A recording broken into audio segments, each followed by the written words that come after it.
Hoje o tema da palavra do estudo dessa noite é sobre o corpo do cristão, o corpo daquele que diz que é crente, aquele que serve a Deus. Amém? Nós vamos aprender dentro desta palavra como tem que ser o corpo de um crente, daquele que diz que é cristão. Por estudo o púlpito fica um pouco pequeno, né?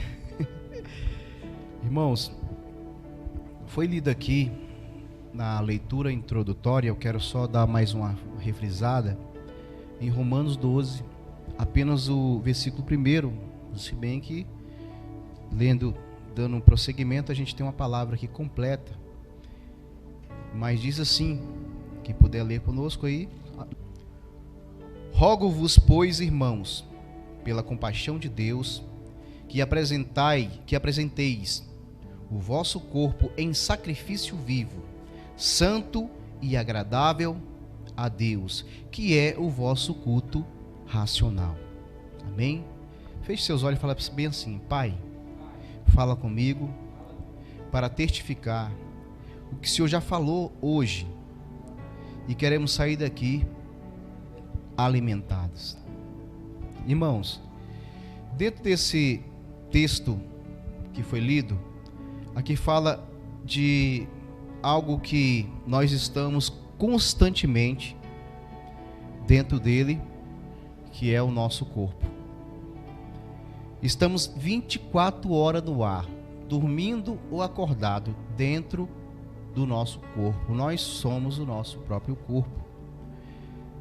E o que o apóstolo Paulo ele quer escrever dentro desse texto, e ele quer que entendamos aqui o que ele está escrevendo aqui, é que o nosso corpo, ele tem de uma certa forma ser apresentado a Deus, de uma forma diferente que as pessoas apresentam o seu corpo lá no mundo. Quando ele fala de sacrifício vivo, é que outrora o sacrifício era morto, e era sacrifício de animais, mas Jesus ele veio na sua plenitude, em toda a sua grandeza, ele deixou, se esvaziou de toda a sua glória e veio em um corpo, como o nosso corpo. Ele também, Jesus teve um corpo biológico, um corpo genético, que também havia a mesma quantidade de células que nosso corpo tem, a mesma quantidade de nervos, a mesma quantidade de litros de sangue. O corpo de Jesus humano também teve. E esse corpo que Jesus ele veio de uma forma genética e humana, esse corpo de Jesus ele veio como o nosso corpo para poder ser sacrificado e ser um sacrifício eterno. O que é sacrifício eterno? O último sacrifício. Não iria mais precisar de sacrifício de animais. Para isso que Jesus Cristo veio, para que o seu corpo viesse ser sacrificado, para que daquele dia em diante o sacrifício que viemos oferecer a Deus é um sacrifício de louvor e adoração ao nosso Deus. Quando jejuamos, que estamos nos abstendo do alimento, do café da manhã, talvez tenha algumas pessoas que fazem um jejum também do almoço, só janta, depende do propósito de cada um, porque jejum não é algo que esteja, vamos dizer assim, sincronizada a uma lei que é obrigatório alguém fazer. Não, é propósito. É algo que você vê que é um ato de você sacrificar a sua carne para agradar ao Senhor, e com isso o Senhor ele vai te dar força e vai mandar do céu a unção do Espírito para você suportar os desejos carnais. O próprio Jesus ele transformou o seu corpo antes do sacrifício eterno em um sacrifício vivo e adorável a Deus, jejuando também, irmão Diego. Jesus também jejuou para quê? Porque ele era carne, e a carne, irmã Denise, precisa ser quebrada. Alguém pode me perguntar assim: Como faço para poder vencer os desejos carnais se o desejo está aqui? O desejo carnal começa aqui na mente, desce para o coração e depois vai para as mãos, para os pés, para onde ali os olhos cobiçaram, ele vai querer agir para poder consumir aquele desejo carnal e agradar a carne e desagradar a Deus. Por isso que ele fala assim: rogo-vos, pois, irmãos, pela compaixão de Deus. O amor de Deus foi muito grande por nós, que apresenteis os vossos corpos em sacrifício vivo, santo e agradável a Deus, que é o vosso culto racional. Você cultua a Deus com a sua mente e com o seu corpo. O nosso corpo, dentro da Bíblia, vai receber alguns nomes simbólicos, e um deles é templo. Templo de quem? Templo do Espírito Santo. Irmãos, nós aprendemos agora, foi a última lição neste domingo, sobre o tabernáculo do Senhor, que ali era o local aonde era oferecido sacrifício a Deus. E o templo do Senhor representa Jesus Cristo, que é o escape, que é aquele que traz a salvação, que é aquele que traz a expiação, que é aquele que purifica, que nos purifica de todo o pecado através do sacrifício, mas ele foi o próprio sacrifício. Santo é aquilo que não está contaminado. Repita comigo: santo é aquilo que não está contaminado. Então nós temos que oferecer o nosso corpo limpo, puro, de quê? Daquilo que desagrada a Deus. E nós vamos aprender aqui o que desagrada a Deus. Mas antes vamos conhecer o que é o nosso corpo. Nosso corpo, irmão, essa máquina aqui, biológica e também ao mesmo tempo genética, é algo extraordinário, irmão, é algo extraordinário. Alguém pode abrir, por favor, aí em Salmo 139, verso 14. O irmão que vai ler para mim aqui, como está gravando, às vezes fala, ninguém ouve Lê, por favor, Salmo 139, ou alguém quiser ler, pega o microfone aqui rapidamente, para os irmãos que vão assistir depois ver aí o que o salmista Davi fala a respeito desse corpo, dessa máquina biológica perfeita. Pode ler. Salmo 139, verso 14.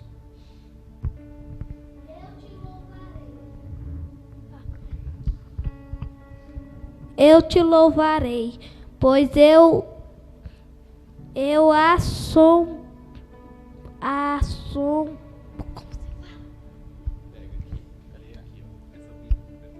Isso, não é uma versão mais fácil para ele.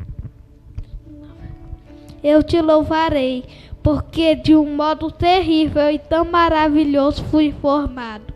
Maravilhosas são as tuas obras, e a minha alma o sabe muito bem. Eu te louvarei. Refrisa aí novamente, irmão. Eu te louvarei. Essa versão tá boa. Eu te louvarei, porque de um modo terrível e tão maravilhoso fui formado. Maravilhosas são as tuas obras, e a minha alma o sabe muito bem. Irmãos, aqui o salmista Davi, que aqui é Salmo de Davi, ele, talvez em algum certo momento ele deve ter, eu vou fazer aqui uma como é que fala? Uma ilustração. Digamos que ele chegava assim de manhã, olhava para ele, ele se olhava assim para ele mesmo no reflexo ali do espelho. E ali talvez ele olhava assim: meu Deus, eu te louvo, porque eu sou um ser extraordinário. Ao mesmo tempo que eu pisco aqui os olhos, eu mexo com a mão, eu mexo com o pé, eu estou controlando tudo no meu corpo aqui. Eu sou um ser extraordinário, tremendo. Essa foi aqui a conotação que o salmista ele fala com respeito à criação de Deus. Irmão, se nós voltarmos lá atrás em relação à criação do homem, o homem foi feito depois de todas as coisas, depois que tudo foi feito, Deus ele fez o homem por último. Por quê? Deus fez o homem por último? Porque era algo que tinha que ser feito ali de uma forma diferente de todas as coisas. Todas as coisas, Deus disse o quê? Haja luz, haja a separação entre terra e águas, haja expansão, haja animais. Mas o homem foi diferente. Façamos o homem, o que é a nossa imagem, conforme a nossa semelhança. Até a forma de se fazer o homem, houve uma frase diferente: façamos o homem, porque o homem foi feito para dominar sobre as coisas. O homem foi feito para ser o quê? Um administrador. O homem foi feito para fazer a diferença entre todas as animarias da terra. E foi o próprio Deus, quando fala façamos aqui, há um estudo que vai revelar que o próprio Deus, o Espírito Santo, Jesus, já estava ali juntos criando a maior criação da terra, que é o ser humano.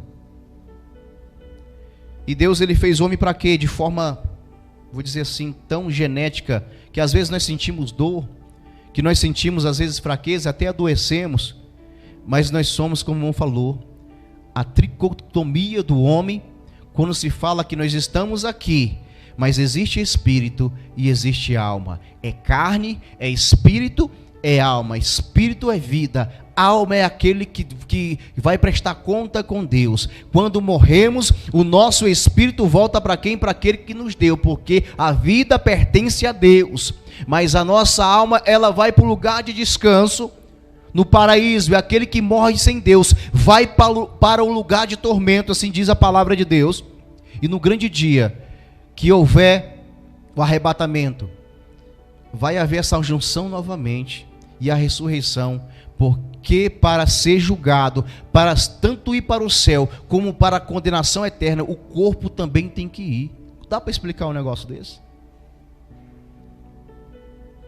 E aqui nós vemos que na dimensão material do corpo, a formação do corpo, o salmista ele diz que é algo maravilhoso, e é mesmo, irmão. É algo tremendo que a gente não percebe. Essa é a parte biológica, essa é a parte humana. Tem uma anotação que fala interessante aqui, a estrutura do corpo humano, né? Essa estrutura aqui, tem algumas anotações científicas aqui, que o organismo humano, ele é constituído por mais de 216 tecidos em cima do esqueleto, mais de 216 tecidos diferentes, possui 206 ossos. O cérebro, ele tem 1 trilhão de células nervosas em seus sinais, trafegando pelo corpo, numa velocidade de 360 km por hora, que está indo informação para o pé. Se você tropeçou ali, rapidamente o cérebro já manda lá a notícia para lá. Como é que você sente essa notícia? Quando dói. Por que a gente tem que sentir dor? Para mostrar que está danificado alguma parte do seu corpo. É um negócio tão sério que tem algumas pessoas que são diabéticos, que estão num grau muito forte, que já não sente mais ali, às vezes, o pé, e às vezes ele machuca, e aquela parte não consegue sarar. E aí ele vai machucando e não percebe, daqui a pouco perde um membro, porque não sente mais dor. A dor é um dispositivo de Deus, que Deus fez para poder a pessoa cuidar das partes que foram machucadas. Se não tivesse dor, o corpo apodrecia, que ninguém ia ligar. É tão interessante isso aí, que tem pessoas que não gostam de hospital, né? Não, de jeito nenhum, que só vai para o hospital se estiver sentindo muita dor. Vai amarrado. Por quê? Porque ele acha, não, estou bem aqui, não estou sentindo nada.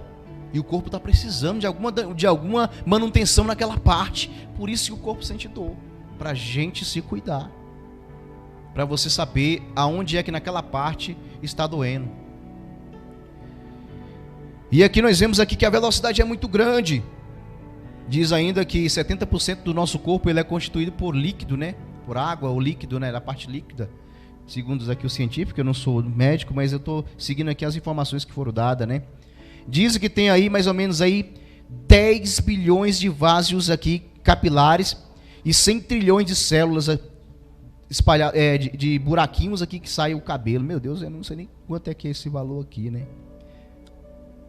A complexidade, irmão, da formação de um corpo humano, o homem não consegue fazer. Alguém viu aí um cientista, um médico italiano, Ele colocou aí um projeto aí em 2017 mais ou menos, de mais uma vez tentar fazer uma coisa que fizeram nos anos 50, 60 e não deu certo e foram proibidos de fazer, que foi de tentar colocar uma cabeça humana em outro corpo. E aí lá na Itália não aceitaram ele fazer isso aí. Então ele foi para outro país onde libera, que foi parece na China. E tem uma pessoa que ele tem um problema de... Eu falo um problema dele, eu não sei falar o nome, mas ele não consegue mexer com nada do corpo, é tipo tetraplégico, mas só que é outro nome. E ele se colocou como ali quando a pessoa ela coloca voluntário, né? Como um voluntário dessa pesquisa. E ele fez uma associação com outro médico chinês para tentar fazer esse projeto. Mas aí não conseguiram, porque existem várias questões aí que não pode fazer. Mas para muitos médicos e cientistas falam que é impossível até agora na ciência haver aí um transplante de corpo ou de cabeça, não sei nem como é que se fala isso.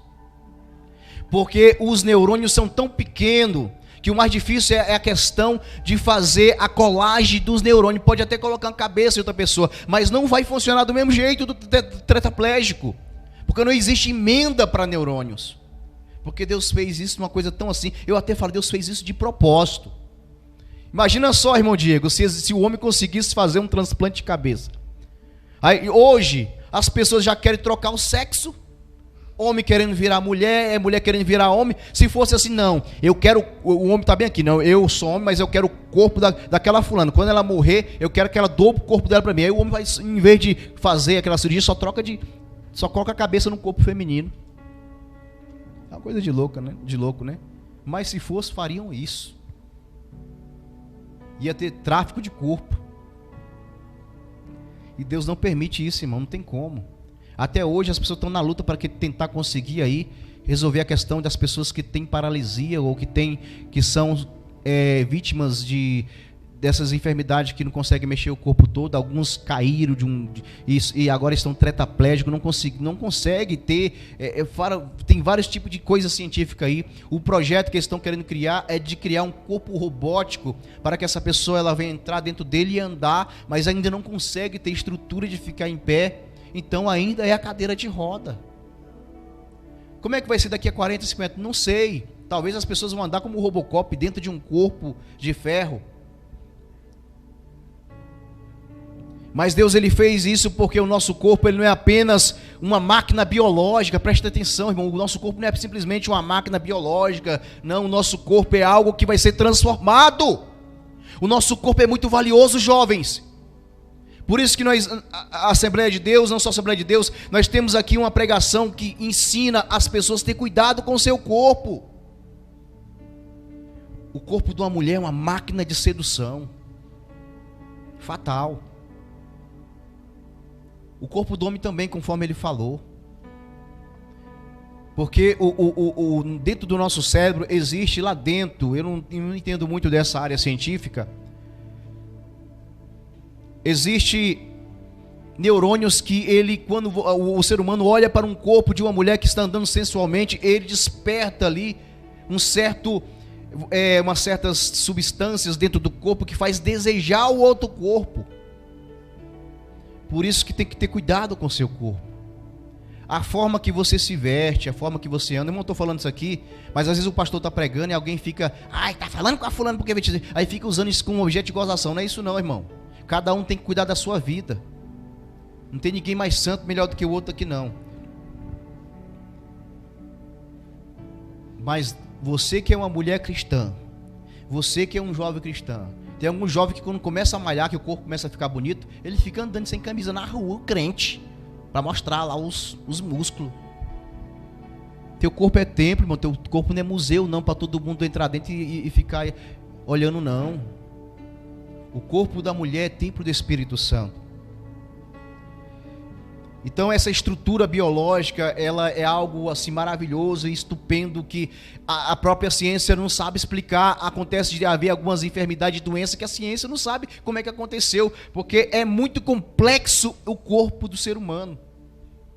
Deus já fez isso mesmo porque já sabia que o ser humano também sempre dá um jeito de querer engabolar. Mas se tivesse transplante de cabeça, só via gente aí querendo trocar aí de corpo. Ah, não quero mais ser homem, vou agora colocar um corpo de mulher. Essa eu não sabia não. Mas tudo é possível, né? Colocaram? Funcionou? É, porque o homem já tem uns homens que tem espírito de porco. Aí ganha um coração de porco, aí deu certinho, né? Ô Jesus, nós estamos aqui, mas o negócio é sério, né? Como é que a Bíblia ela vai narrar sobre a questão do corpo? Como é que ela vai dizer? Romanos 6,6. Abre aí, irmão, você que está lendo para mim aí, né? O nosso corpo, ele fala sobre uma questão do corpo do pecado. Que corpo do pecado é esse? O irmão vai ler e vai dar o seu ponto de vista com respeito à questão do corpo do pecado. O que o apóstolo Paulo quer falar a respeito disso? Que corpo do pecado é esse? Romanos 6, verso de número 6. Sabendo isto, que o nosso velho homem foi com ele crucificado, para que o corpo do pecado seja desfeito, a fim de que não sirvamos mais ao pecado. O que é o corpo do pecado, Ana? O que ele está querendo dizer aí? O apóstolo Paulo está aqui falando do velho homem, do corpo do homem sem Cristo, sim, que vivia na prática do pecado.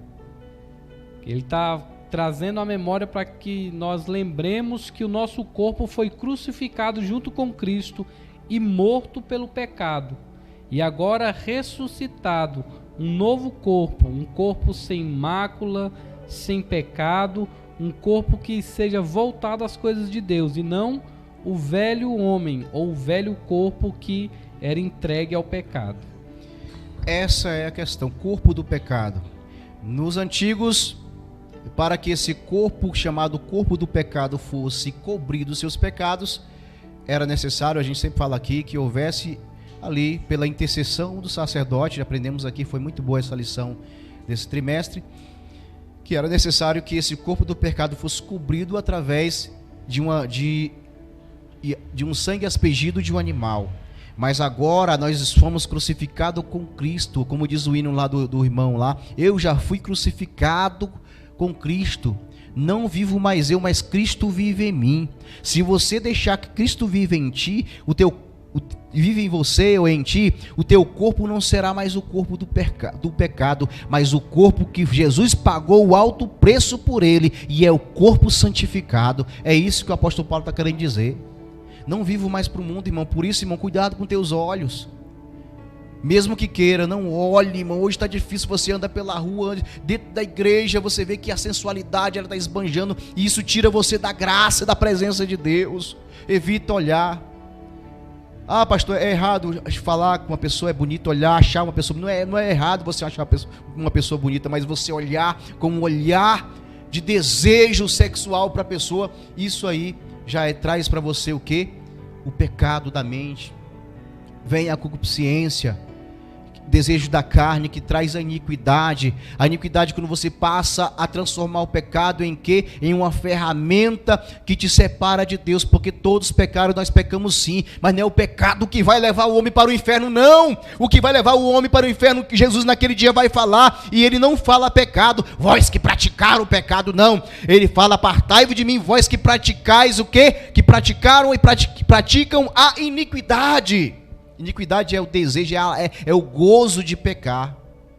Mas quando você peca e você se arrepende do mal que você fez, você se sente com o sentimento, não posso fazer isso, eu sou crente, o Senhor te restaura, te levanta, e você não vai ser condenado por causa disso. Outro nome que aqui a Bíblia traz para nós sobre o corpo é casa terrestre. Por favor, varão, 2 Coríntios 5, primeiro aí, que vamos entender a questão dessa expressão, né, do nosso corpo como uma casa temporária, uma casa terrestre. O que significa isso aqui? Tu vai ler para a gente aí, se quiser dar o teu ponto de vista.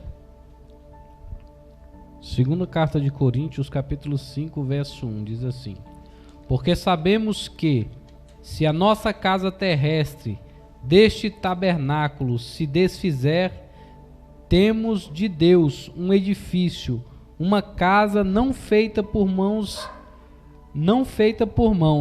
eterna nos céus. Qual é o seu ponto de vista nisso? Por que você entende dessa casa aí? está falando do corpo do homem, né? Esse corpo que nós possuímos, né? Sim. Ele está falando desse corpo que ele pode se desfazer, ele pode vir a falecer, a morrer, né? Corruptivo, né? Ele é corruptível, né? Ele vive para... Ele tem um ponto final, ele tem uma data marcada.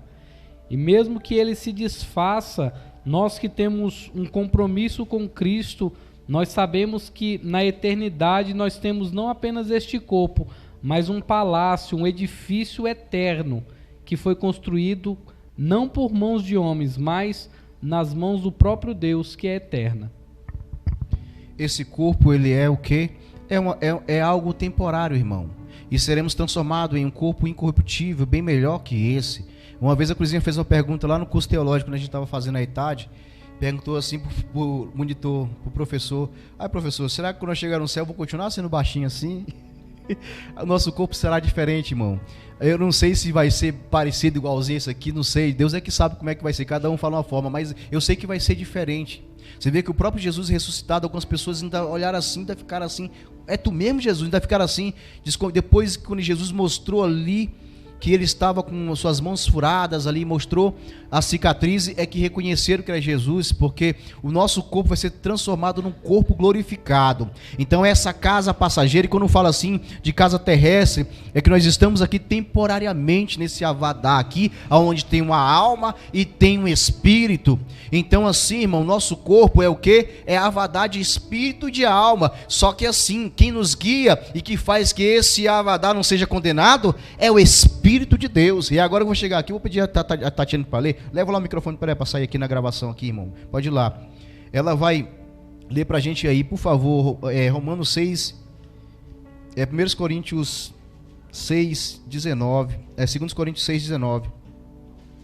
Glorificado seja o nome do Senhor, porque tem uma outra conotação da palavra de Deus, outra conotação aqui em relação a um nome, uma nomenclatura que o corpo também recebe na palavra de Deus.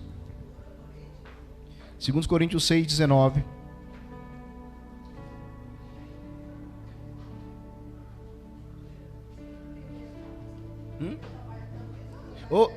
Não, é Romanos, desculpa.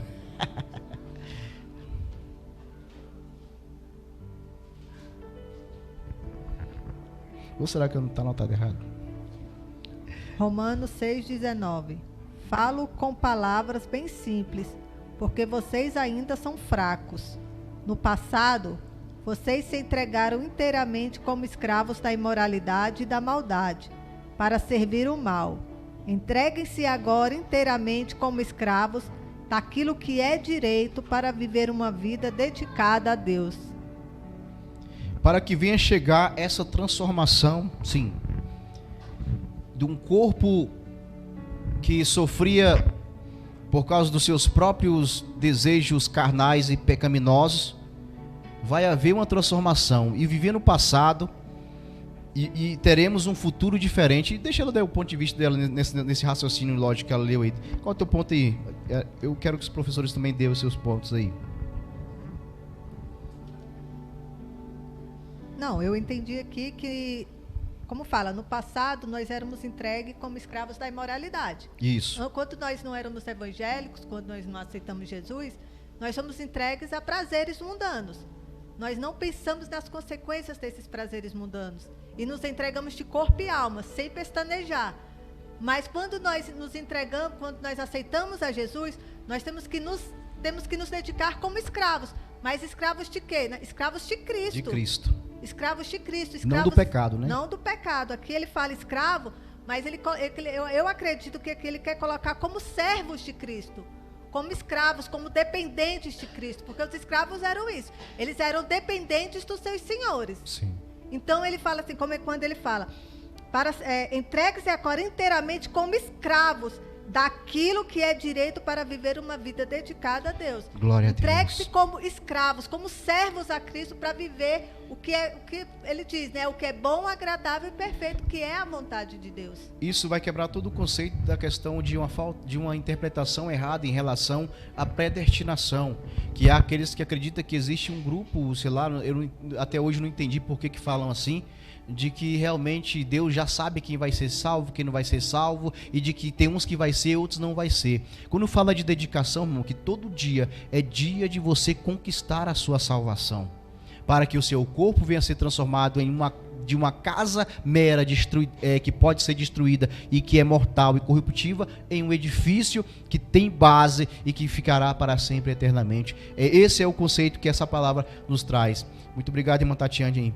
Agora, assim, outro nome que a Bíblia traz sobre em relação ao nosso corpo, ele compara como o quê? Como o templo do Espírito Santo. O que é templo do Espírito Santo? A participação da professora Elise ali, ela fala com as palavras dela. O que é o templo do Espírito Santo? Vai lá, Abraão, leva o microfone para ela lá. Templo do Espírito Santo. Nosso corpo como o templo do Espírito Santo. Salve os irmãos com a paz do Senhor. Templo do Espírito Santo. A partir do momento que nós entregamos a nossa vida para Deus e nós assumimos uma responsabilidade de segui-lo, nós passamos a ser chamados filhos de Deus. Então, as nossas vontades, os nossos desejos, aquilo que nós éramos no passado não existe mais. É o que Deus quer para nós. É verdade. Então, o nosso corpo passa a ser templo do Espírito Santo. Nosso corpo já não é mais nosso. As nossas vontades já não são mais nossas. Nossa. É o que Cristo quer para as nossas vidas. Então, o que o nosso corpo faz, ele tem que espelhar no que Cristo quer fazer nas nossas vidas. E o templo tem que estar limpo, irmão. O templo tem que estar purificado. O tabernáculo estava no meio do deserto. E ele estava sempre bem cuidado. Os levitas estavam ali sempre cuidando da manutenção, mantendo limpo. E para manter o nosso corpo limpo, a gente tem que se afastar das coisas que às vezes a gente pensa que é bom para o nosso desejo, para o nosso anseio, mas que nos separa e nos trava e nos faz ficar escravizado. E é isso aí. E agora sim, o pecado contra o corpo. Então assim, nós já falamos do corpo, a importância, a dimensão, né, espiritual desse corpo. E agora sim, o que é o pecado do corpo que fala na Bíblia Sagrada? Como assim pecado do corpo? Existem vários tipos de pecado, sim, mas o que é o pecado do corpo? A gente pode ver aqui, na Bíblia Sagrada fala do pecado do corpo, que é a prostituição, o adultério e a fornicação.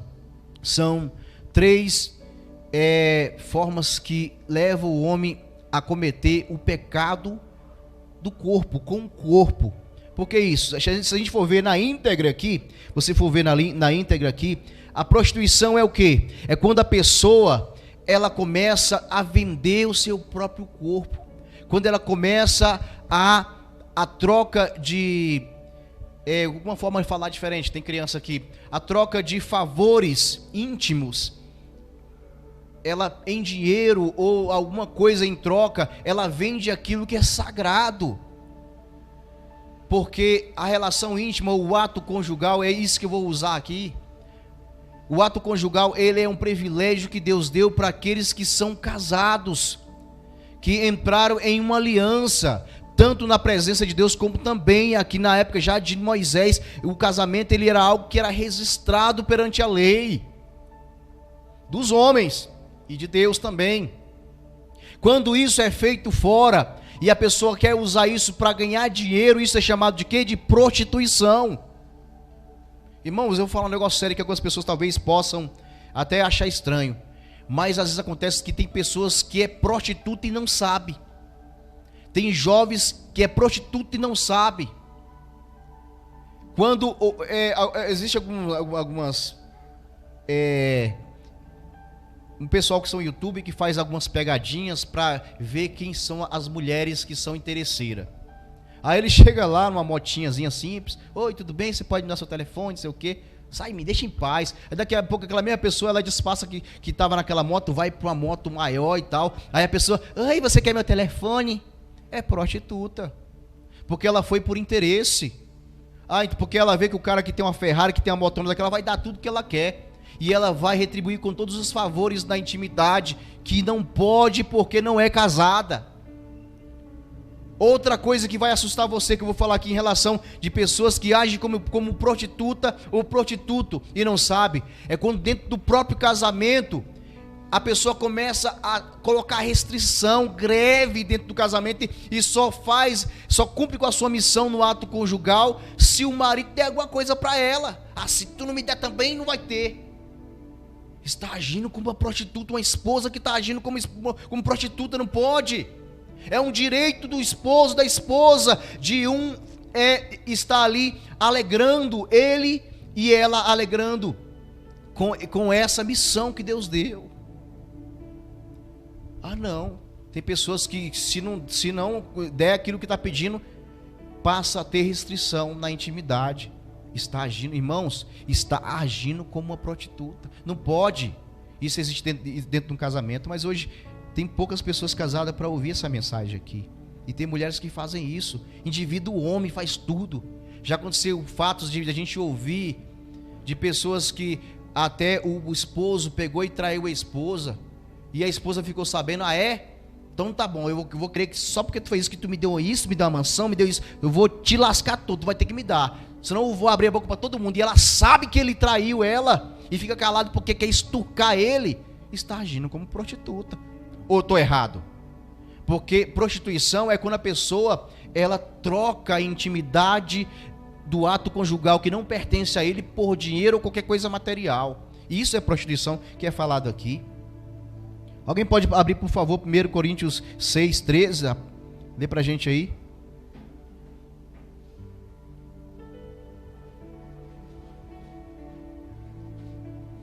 Tu pode pegar o microfone para poder sair lá, quem quiser ler. Por favor, um adulto. É um assunto mais adulto.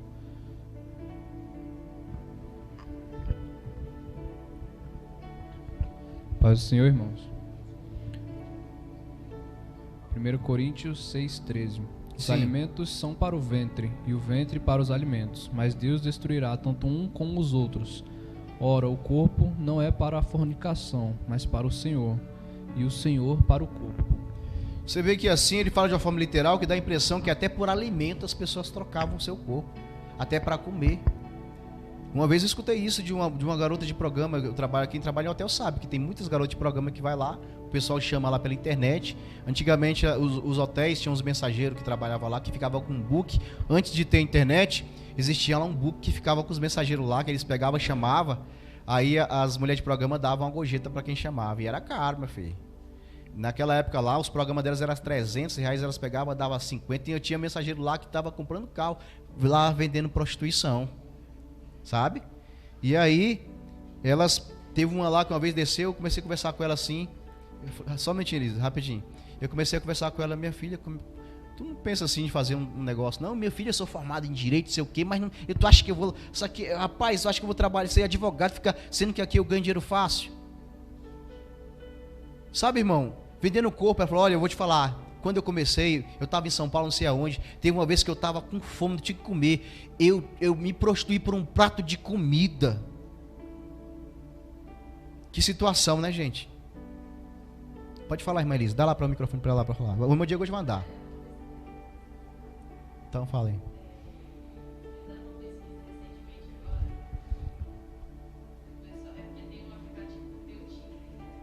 Sim.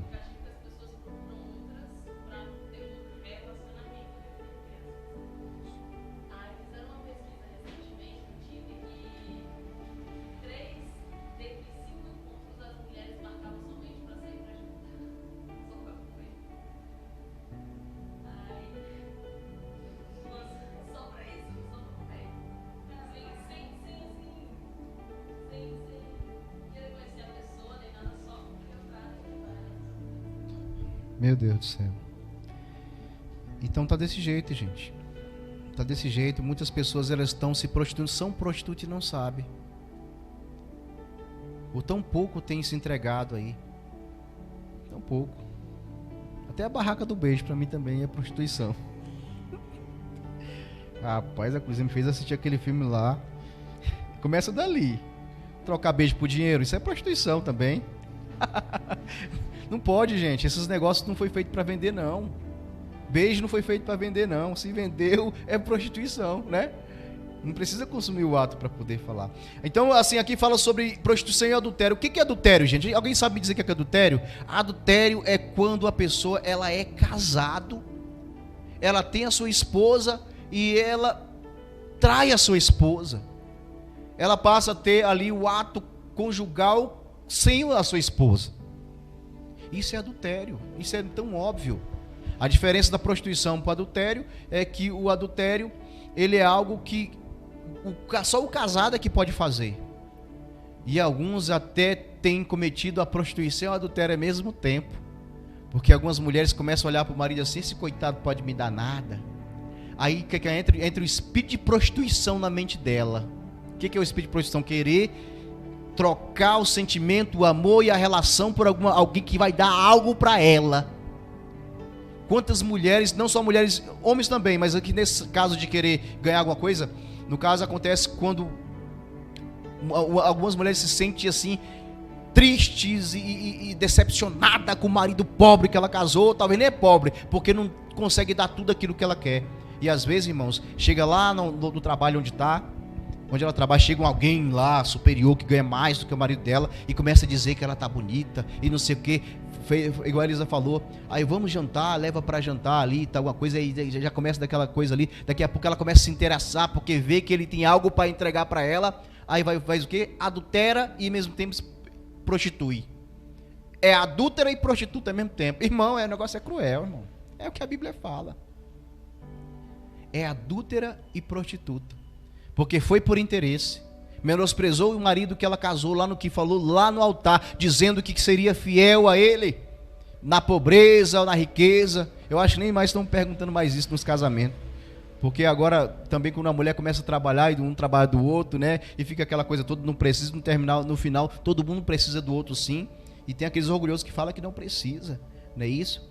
Então é isso, o adultério. Alguém pode, por favor, ler para mim 1 Coríntios 6:10, acima do que foi lido aí. Lê, por favor, irmão Diego, vai lá, colocar o microfone para a gente ver qual a referência que fala com respeito ao adultério, né?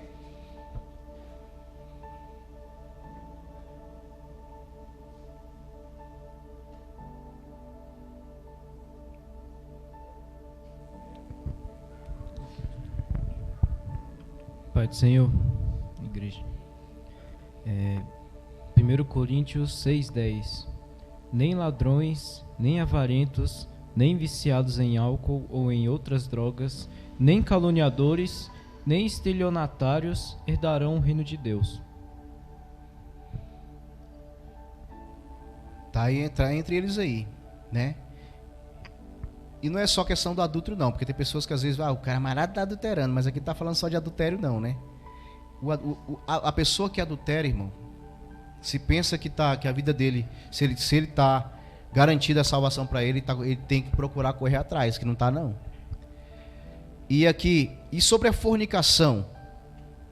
A fornicação é quando pessoas que não são casadas, jovens ou não jovens, que elas participam do ato conjugal, sendo que não são casadas. Pessoas que estão junto, que não estão casadas, presta atenção, que tem pessoas que estão junto, a gente já está 10 anos junto. Quem foi que disse que vocês estão casados, se vocês ainda não vieram legalizar a sua união matrimonial? Estão em fornicação. Por isso que não pode participar da ceia do Senhor. Por isso que, não está discriminando, não sei o que, não, nas coisas não é bagunçado não, irmão. O próprio apóstolo Paulo falou para um que estava com a madrasta, né? Para tirar para fora da igreja e tratar, porque estava errado.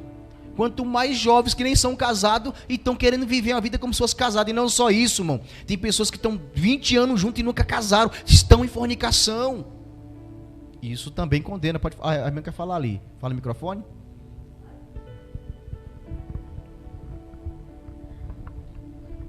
Pai do Senhor. Uma vez, né, eu tenho um grupo de meninas que na época todo mundo era cristã, né? Agora só tem acho que uns 3. E aí uma das meninas, que hoje em dia ela voltou para a igreja, os pais dela são pastores de uma igreja lá no Rio de Janeiro. Ela namorava um militar. Na época já era meio complicado, né? Porque aí ela começou a conhecer e tal, e conselho não faltou.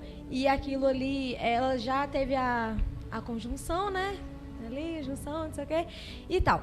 E aí, depois de um tempo, passou e ela conheceu um rapaz. Aí ela fez esse rapaz voltar para a igreja junto com ela. E a gente conversando ali sobre isso, né? Sobre a relação, né? Fora do casamento. E ela falava que era um absurdo que a igreja pregava sobre isso, que era pecado. Por quê? Você já ser idiota. Porque ela falava assim, que já que a pessoa conheceu a outra e elas estão num relacionamento, significa que aquilo ali vai pra frente, então não tem porquê não ter isso. Aí eu falei pra ela assim, que ela jamais deveria pensar dessa forma, porque isso é uma união que foi dada por Deus. E a partir do momento que isso é fora, já se torna maldição. Porque como você vai ser abençoado se você está amaldiçoando aquilo que Deus te deu, né? Verdade. E aí ela, né, não concordou. E eu perguntei como é que os pais dela lidavam com isso, né? Porque os pais dela eram pastor dela. Então, até que acho que ela escutou, porque agora ela tá noiva, né? Então, irmãos, pra tu ver, isso aí chama-se iniquidade. É quando as pessoas pensam que pecado não é pecado. Quando as pessoas começam a achar que o pecado, não é isso, irmão Diego? É uma coisa normal, isso é iniquidade, meu Deus do céu. A pessoa tem que se conscientizar de que o pecado nos separa de Deus. Quando a pessoa tem consciência, mesmo se ela pecar, ela não é condenada, porque ela tem consciência, ela vai aos pés de Jesus, Jesus perdoa. Agora, quando a pessoa começa, não tem nada não, já estou tanto tempo com a pessoa, então tem o direito de ficar com ela. Está errado, é fornicação. Não está casado. Perante a lei, perante a casa do Senhor. E fechando esse assunto em relação do pecado do corpo, do pecado contra o corpo, tem outro também, que irmão, que não é maior, presta atenção, nem menor, está no mesmo padrão do adultério, da fornicação, e está dentro da fornicação, que é também o homossexualismo. Desde aqui no Novo Testamento, claro, no Antigo Testamento, ele já condenava explicitamente essa união, sim. Claro que quando chega o homossexual que quer viver nessa vida e não quer largar, não estamos aqui para condenar ninguém, porque já falamos aqui também do homem que trai sua mulher, sim, está errado. Falamos do jovem que quer ter relações antes de casar, está errado. E o homem que quer ter relação com outro homem, ou mulher que quer ter relação com outra mulher, também, e eles não herdarão o reino de Deus.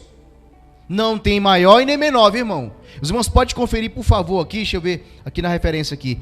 Os irmãos podem conferir aí. Romanos, lê para mim, Diego, Romanos 1, lê do 18 até o 32, lê para mim aí. Aí não fala só questão do homossexual, não, fala muita coisa aí, mas pode ler, varão, sem medo aí. Romanos 1, 18 ao 32, foi aqui onde a gente começou a ler hoje. Porque do céu se manifesta a ira de Deus sobre toda impiedade e injustiça dos homens que detêm a verdade em injustiça. Sobre toda o que? Impiedade, aquele que não pratica, aquele que é ímpio, né, que pratica, né? Isso, continua. Porquanto o que Deus se pode conhecer, neles se manifesta, porque Deus lhe o manifestou. Porque as suas coisas invisíveis, desde a criação do mundo, tanto o seu eterno poder como a sua divindade se entendem e claramente se veem pelas coisas que estão criadas, para que eles fiquem inexcusáveis ou indesculpáveis. Porquanto, tendo conhecido a Deus, não o glorificaram como Deus, nem lhe deram graças. Antes, em seus discursos se desvaneceram, e o seu coração insensato se obscureceu.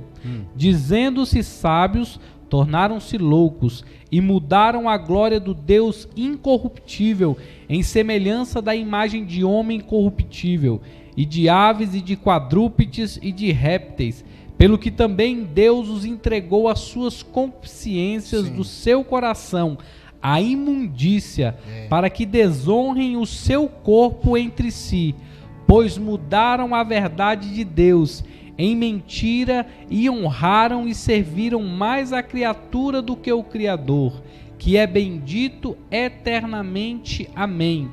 pelo que Deus os abandonou às paixões infames, Sim. porque até as mulheres mudaram o uso natural, no contrário à natureza, e semelhantemente também os varões, deixando o uso natural da mulher, Isso. e se inflamavam em suas sensualidades, Isso. um para com os outros, Isso. varão com varão, cometendo torpeza e recebendo em si mesmo a recompensa que convinha ao seu erro. Meu E como Deus. eles não se importaram em ter conhecimento de Deus, assim Deus os entregou a um sentimento perverso, para que fazerem coisas que não convêm, estando cheios de toda iniquidade, prostituição, malícia, avareza, maldade, cheios de inveja, homicídio, contenda, engano, malignidade, sendo murmuradores, detratores, aborrecedores de Deus, injuriadores, soberbos, presunçosos, inventores de males, Sim. desobedientes a pais e mães, Tá vendo aí? nércios, infiéis nos contratos, Sim. sem afeição naturais, irreconciliáveis, sem misericórdia, os quais, conhecendo a justiça de Deus, que são dignos de morte, os que tais coisas praticam, não somente as fazem, mas também consentem aos que também as fazem. Ei, irmão, aí falou só de homossexual, só de homem com homem, mulher com mulher, foi tudo de ruim falou aí, irmão. E só textualizando com essa parte aí, quero estar aqui também, Coríntios, que foi o que o irmão leu ali, 1 Coríntios 6:10, não erreis, nem os devassos, nem os idólatras, nem os adúlteros, nem os afeminados, nem os sodomitas, nem os ladrões, nem os avarentos, nem os bêbados, nem os maldizentes, nem os roubadores herdarão o reino de Deus. Então assim, irmão, às vezes as pessoas elas gostam muito de ficar julgando o irmão, porque o irmão, ele às vezes é um zombador, mas é um fuxiqueiro que está falando do outro. Tem pessoas que às vezes criticam alguém porque ele é gay, ele é homossexual, mas ele é um cara que compra e não paga. Qual é a diferença que tem aí de pecado aí, irmão, de ser gay e daquele que compra e não paga? Nenhum. Aqui fala bem aqui assim, ó, os devassos são aqueles que praticam o quê? Devassidão. Os idólatras são aqueles que ficam adorando, não é só imagem não, irmão. Quem adora a Anitta está em pecado. Quem adora pregador está em pecado. Quem adora cantores evangélicos também está cometendo o pecado da idolatria. A adoração é somente a Deus. Os adúlteros são o quê? São aqueles que traem as suas esposas e os cônjuges, né? Nem os afeminados, que aqui é lésbicas, é gay, que está tudo misturado aqui. Os sodomitas são aqueles que além do ato conjugal, quer misturar, quer fazer aquela coisa toda, que eu não posso nem falar o nome aqui, porque tem criança aqui, e não é lícito falar isso nem nas redes sociais, irmãos. E aqueles também que são ladrões. Quem são ladrões? Político é ladrão, tem pastor ladrão, tem crente da igreja ladrão, tinha um discípulo no meio de Jesus que era ladrão, bonitinho. Irmão, qual a diferença do maluco, aqui fala bem assim, que tem como é que é? Ladrão, né? E tem aqueles que são os roubadores, né? Então, assim, tem a diferença, quase não tem, que ladrão rouba, né? E faz coisas erradas, né?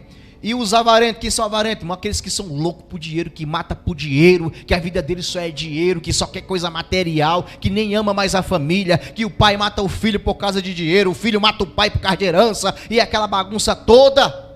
Não vai herdar o reino de Deus, irmão. E os bêbados também são quem? Aqueles que gostam, não tem nada não, bebe uma, bebe outra, daqui a pouco, irmão, estão tudo aí, bando de cachaceiro, ainda diz que é crente, não vai também herdar também não, irmão. Quem mais aqui? Os maldizentes, esses aqui são os piores, porque os maldizentes, porque não bebe, porque não é gay, porque não é prostituta, porque não faz nada, ele acha que porque só veste uma roupa de santa, uma roupa ridícula, e acha que é santa, um cabelo requebrado feio, e acha que é santa. Não, irmão, quem foi que falou que feiura é santidade? E acha que tem o direito de falar da irmã que veio bonita ou do irmão? Ai, cuidar da sua vida, irmão. Olhe, tira a trave que está no seu olho. Tira, vamos dizer uma coisa pior aqui, uma madeira que está, uma tora de pau que está no teu olho. E quer mexer com a vida do irmão, irmãos. Por que tu acha que o pecado do irmão é maior que o teu? Por que tu acha que só o irmão tem pecado que tu não tem? É um povo preocupado com a vida do outro. É um outro preocupado com o filho do outro lá, e não sei o que. Não se preocupe com o seu filho, com a sua filha. Se preocupe com a sua vida. Por que esses crentes maldizentes não vêm para culto de ensino? Porque fica pensando que a gente está jogando direto. Não é, irmão, é porque a palavra está toda para ele, porque ele não é convertido, não se converteu ainda. Mas fulano está 30 anos dentro da igreja, mas 30 anos que é um desviado. Porque é murmurador, é maldizente, anda todo bonitinho, todo engravatado, até lê Bíblia, fala língua estranha, mas é um fofoqueiro que está caminhando para a condenação eterna. Quem disse que um fofoqueiro é melhor do que um gay? Ou melhor do que um adulto? Está no mesmo caminho, todos são ruins, tem ninguém melhor também não. Está todo mundo caminhando para coisa errada, por isso que eu falo. Chegou alguém na igreja aqui, se ele é homossexual ou é lésbica, Deus vai trabalhar na vida dela. Mas se você ficar olhando com um olhar de desdém, sei o quê, como é que a gente vai ganhar o camarada para Jesus? Chegou o jovem aqui de outra igreja, todo cheio de cor de brinco, a palavra de Deus vai entrar e ele vai respeitar um dia a doutrina da igreja. Mas se você já chegar, não sei o quê, não entra não, que aqui não pode entrar quem tem brinco. Pode falar, Varão.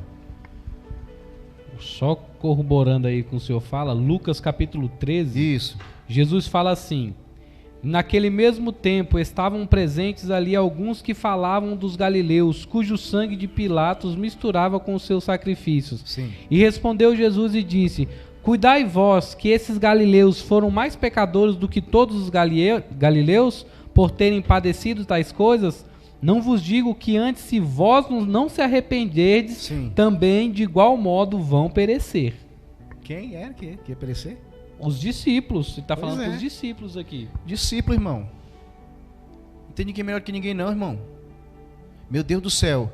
O que eu fico mais preocupado, e eu falo, Senhor, apressa a tua vinda, não é porque tem passeata gay ou não sei o que, de gente que quer abortar, não é isso não. Eu estou mais preocupado com gente dentro da igreja com paletó e gravata e tá em adultério. É isso que mais me preocupa. É pessoas que estão dentro da igreja com paletó e gravata, sei lá, pregando bonito, cantando bonito, e é mentiroso, traidor, só está interessado naquela oferta que vai ganhar. Tá ridículo isso.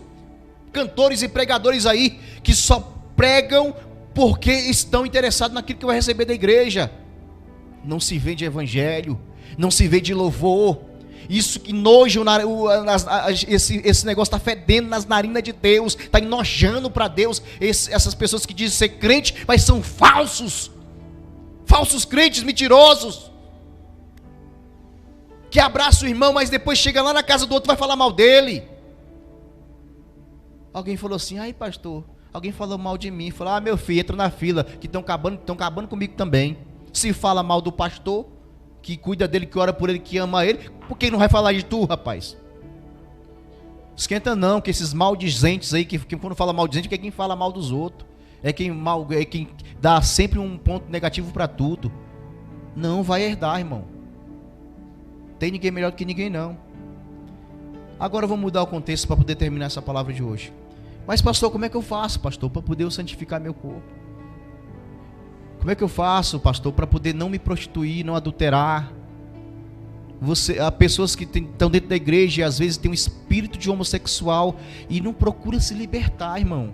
Tem, irmão, dentro da igreja tem pessoas que têm espírito de homossexual, de lésbica, e não busca, não ora para ser liberto dessa maldição. Você tem que buscar o Senhor para Ele te transformar e Ele mudar. Confessa o teu pecado e lança o teu rosto no chão e peça: Deus, me liberta, me transforma desse mal. Que Jesus pode transformar, meu irmão. É isso que a igreja tem que pregar, um evangelho que transforma, que vai ver aquele que era drogado, que era viciado, que era traficante, que era matador, e transformar em um ganhador de alma, não matador de gente.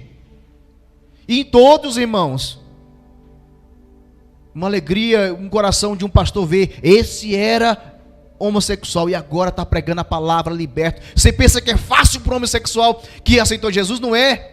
Sempre vai vir aquele desejo, aquele pensamento, aquele pensamento que ele tinha, mas ele vai lutar. Não, Senhor, eu sou teu servo. A maioria dos homossexuais que aceitaram Jesus, eles falam que de vez em quando vem um pensamento de querer, dos pensamentos, não pode nem falar aqui das coisas que ele fazia, mas ele fala, não, Senhor, tua graça me basta, me fortalece, porque cada um tem. Quando quem veio do mundo e era muito mulherengo, né? Era muito fornicador, quando está na igreja ele fica assim, quando vê às vezes a irmã até vestida, ele fica assim, meu Deus, tem misericórdia, meu Deus, porque ele tem uma doença assim, sabe, espiritual no corpo dele, que ele não pode ver ninguém que já fica sentindo aquele desejo de querer prostituir, mas ele vai dizendo, Pai, a tua graça me purifica, me santifica, me livra desse mal. Aí ele sente o alívio do Espírito Santo, ele vence mais um dia. Todo dia é dia de você pedir para Deus te santificar, para você não pecar contra Deus, porque nós temos que ir para o céu limpo, irmãos, limpos. O nosso corpo, ele tem chance de ser limpo, sim, pela palavra. É a palavra que limpa, né? Então, por favor, lê, por favor, Hebreus 14 aí, varão. Tu já está com a Bíblia aí. Hebreus é conhecido, 12, 14. Então, como é que eu vou fazer para poder fugir? Como é que eu vou vencer esse desejo carnal? Como é que eu faço para ser fiel ao meu Deus? Como Daniel foi, irmão. Sadraque, Mesaque, Abednego. Não é esses nomes. José, irmão. José venceu a prostituição. A prostituição não, a fornicação. O adultério também, que ele ia ser, né? Ele venceu porque ele foi fiel a Deus. Por que tu não vai vencer, meu irmão? E tu acha que José era melhor que vocês? Estão aqui? Pode ler, varão. Hebreus 12, 14. Segui a paz com todos e a santificação, sem a qual ninguém verá o Senhor. São duas coisas aí. Primeiramente, a paz com todos. Por que paz com todos, irmão? Porque sempre está um querendo olhar o problema do outro. Sempre um querendo julgar o outro. Todo mundo está, se não se arrepender, está condenado. É como diz a lei.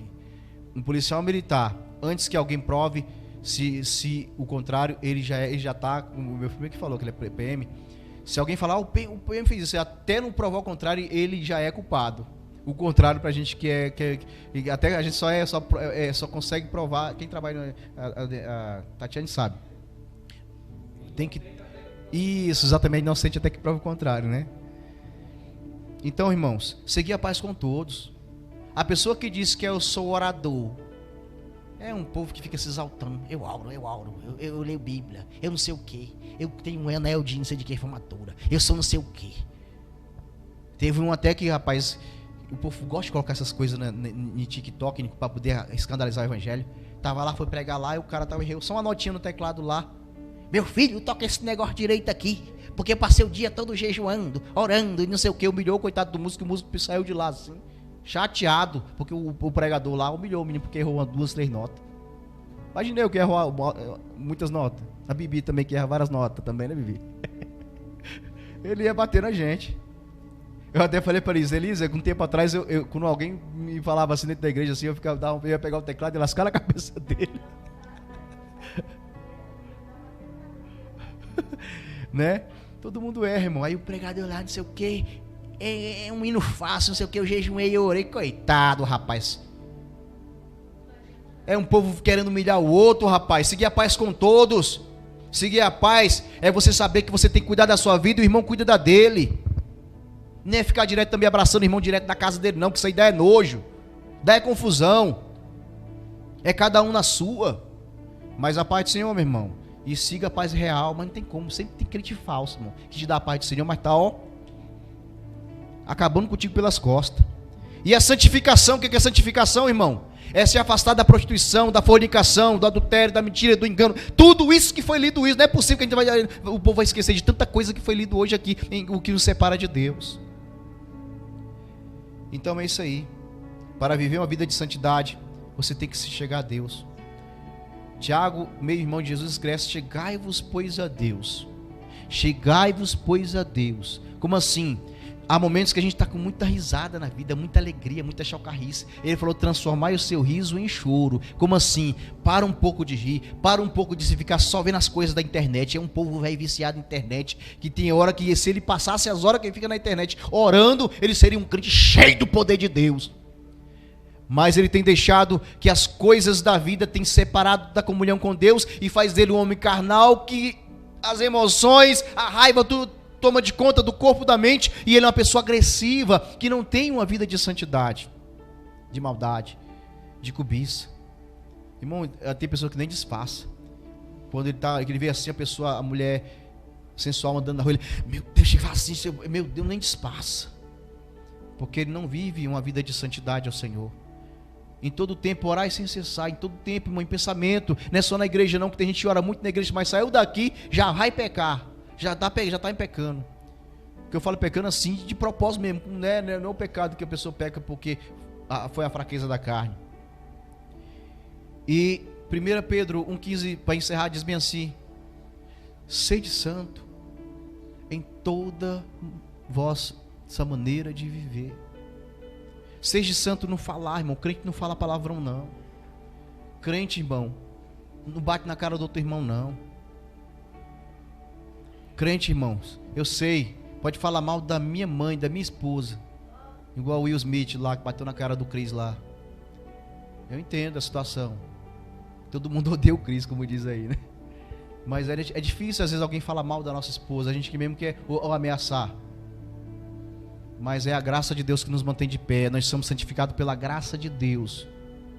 Se vivemos a vida de oração e jejum ao Senhor, vamos ficar de pé, agradecer a Deus por esta palavra, que os irmãos possam viver uma vida santificada ao Senhor.